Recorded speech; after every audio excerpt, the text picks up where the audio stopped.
संतोष कहाँ रुकता है। मैं वास्तव में कौन बनेगा करोड़पति का आनंद लेता हूं, जो बुद्धिमत्ता और मनोरंजन का अद्भुत संगम है। यह मेरे ज्ञान को बढ़ाता है और जब भी मेरे उत्तर सही होते हैं मुझे बेहद खुशी होती है। हाल ही के एपिसोड में नीरज सक्सेना ने फास्टेस्ट फिंगर राउंड में सबसे तेज उत्तर देकर हॉट सीट पर जगह बनाई।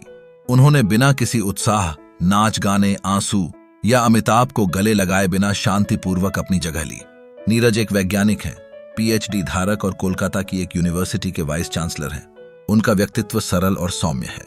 उन्होंने खुद को भाग्यशाली बताया कि उन्हें डॉक्टर एपीजे अब्दुल कलाम के साथ काम करने का अवसर मिला।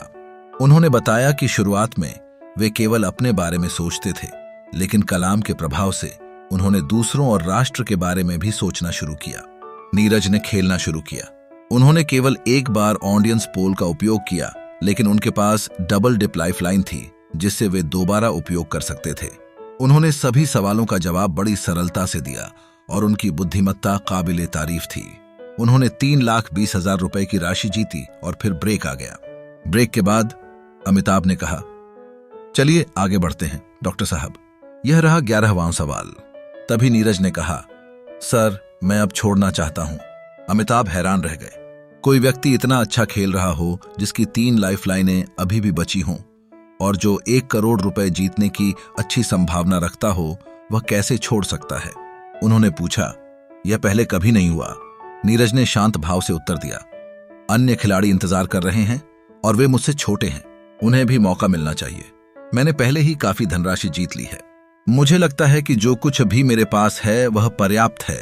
मैं और अधिक नहीं चाहता। अमिताभ स्तब्ध रह गए और कुछ देर के लिए सन्नाटा छा गया। फिर सभी ने खड़े होकर लंबे समय तक तालियां बजाईं। अमिताभ ने कहा, आज हमने बहुत कुछ सीखा है। ऐसी शख्सियतें शायद ही देखने को मिलती हैं। सच कहूं तो मैंने पहली बार ऐसा व्यक्ति देखा है जो इतनी बड़ी उपलब्धि के सामने खड़ा होकर दूसरों को मौका देने के बारे में सोचता है और कहता है कि उसके पास जो है वह काफी है। मैंने मन ही मन उन्हें सलाम किया। आज लोग केवल पैसे के पीछे भागते हैं। चाहे वे कितना भी कमा लें, संतोष नहीं मिलता और लालच का अंत नहीं होता। पैसे के पीछे भागते भागते लोग अपना परिवार, नींद, खुशी, प्यार और दोस्ती तक खो बैठते हैं। ऐसे समय में डॉक्टर नीरज सक्सेना जैसे लोग याद आते हैं। इस युग में संतुष्ट और निस्वार्थ व्यक्ति मिलना मुश्किल है। जब उन्होंने खेल छोड़ दिया, तब एक लड़की ने हॉट सीट ली और अपनी कहानी सुनाई। मेरे पिता ने हमें मेरी मां समेत घर से बाहर निकाल दिया क्योंकि हम 3 बहनें हैं। अब हम अनाथालय में रहते हैं। मैंने सोचा अगर नीरज ने खेल जारी रखा होता तो किसी और को यह मौका नहीं मिलता। उनके त्याग के कारण इस गरीब लड़की को थोड़ा धन कमाने का अवसर मिला। आज की दुनिया में लोग अपनी संपत्ति में से 1 पैसा भी छोड़ने को तैयार नहीं हैं। इस पर झगड़े और हत्याएं तक हो जाती हैं। स्वार्थ बहुत प्रबल है, लेकिन यह उदाहरण एक अपवाद है। नीरज जैसे व्यक्तियों में ईश्वर बसते हैं जो दूसरों और देश के बारे में सोचते हैं। मैं इस महान व्यक्ति को अपने जीवन में कभी नहीं भूल सकता। आज ऐसे अनोखे व्यक्तित्व के बारे में लिखने का अवसर पाकर मुझे खुशी हुई।